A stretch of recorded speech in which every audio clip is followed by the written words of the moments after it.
even at the highest of ratings, people don't know how to be as efficient and effective with their smokes. And in this video, I'm going to show you as quickly as possible how to do that. So we all know how to use our smokes when it comes to straightforward uses of, like, let's say hard hitting a site here on Haven C by going ahead and smoking Garage and CT, right? Like, we all know how to do that. But I really want to talk about denying information and when games aren't as straightforward as just like 5-man rushing sites, right? So let's say you are forced to default, because a lot of the time you are, right? I just see smoke players not using their smokes at all because they don't know what to do with them.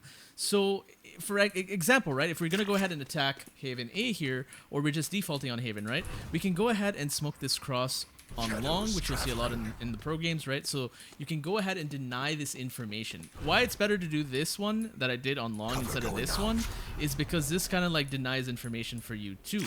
Because let's say you do actually walk up here and this smoke fades and they're not here, you have the information that we have long control on A. We can get short control as well, and we can just hit this A site, right? And util dump it. Whoever's on site is just going to get absolutely destroyed, right? By utility, by flashes, concusses, whatever, right? So that's the real purpose of it, right? But now if we were going to go ahead and not default here, and we don't want to default the smoke here, right? We want to go ahead and deny information on the top of C long, right? Because this means we can walk up to Cubby and since they don't have this information, you're kind of making them antsy, right? Because they have to look for information. They can't just hold and just stay there, because if you just 5-man rush a site with 2 people on it, and they're literally stuck on the site, most likely you're going to get that site if the trades are going out in your way, in your favor, and then you're going to get the bomb down, right? So as a defender, it makes it really hard, and you have to kind of pick and prod for information. And that brings me into my other point. As a defender, you don't just save your smokes till you know where they are. You want to go ahead and threaten presence to make sure that you get information when they push out of your smoke. So if you watch pro VODs, you'll see on this map specifically, you'll see Omen smoking the top of a lobby at the start. Why this is important is because a lot of teams fight for control of a lobby on defense,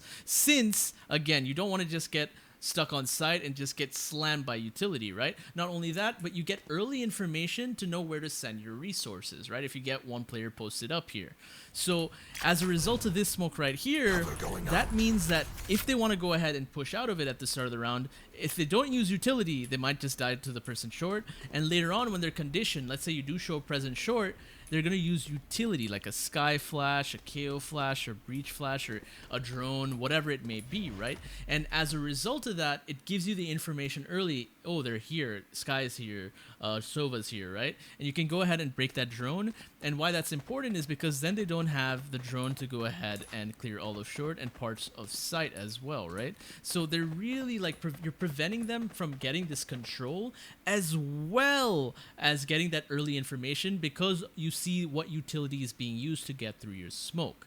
So on defense, you'll see this window smoke, so people flash out a window. You'll see this top lobby smoke, and you'll also see a deep C long smoke. These are really, really important smokes to know. Now, one little extra tip that I want to go ahead and do with the smokes, it's kind of gone without saying, but whenever you're smoking, let's say you want to smoke garage and you are the attacker, right? You do not want to smoke like this.